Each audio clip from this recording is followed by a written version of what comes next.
তবে একটা কথা, মেসেজ ভেরি ক্লিয়ার, এই জাতি কোনো গুলিকে পরোয়া করবে না ইনশাআল্লাহ। আমরা কোনো গুলির তোয়াক্কাও করি না। কেউ যদি আবার নতুন করে ফ্যাসিজম বা সন্ত্রাসের রাজত্ব বাংলাদেশে কায়েম করতে চান, তাহলে খুব দেরি হবে না, যথাযথ জবাব পেয়ে যাবেন ইনশাআল্লাহ। জনগণ সমস্ত ষড়যন্ত্র রুখে দেবে এবং কাউকে এই ধরনের নোংরামি করার সুযোগ দেওয়া হবে না। বাংলাদেশের মাটি কারো বাপদাদার জমিদারি না, এটা 18 কোটি মানুষের সম্পদ। এই সম্পদ পাহারা দেওয়ার দায়িত্ব আমাদের সকলের। আমরা সেই পাহারাদারি করব ইনশাআল্লাহ। আমরা এই সমস্ত হত্যা চেষ্টা যারা চালিয়েছে, গুলি যারা চালিয়েছে, তাদেরকে অবিলম্বে খুঁজে বের করে শাস্তির আওতায় আনার জন্য সরকারের প্রতি আহ্বান জানাচ্ছি।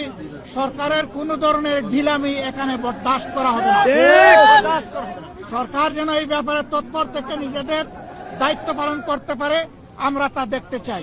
আপনাদেরকে ধন্যবাদ, ভালো থাকবেন। আমরা শরীফ উসমান হাদির সুস্থতা কামনা করছি। সেই জন্য ফিরে এসে মুক্তির লড়াইয়ে আবার রাজপথে আমাদের সকলের সাথে শরীক হতে পারে, আল্লাহ তাআলার দরবারে সেই দোয়া করছি। আসসালামু আলাইকুম।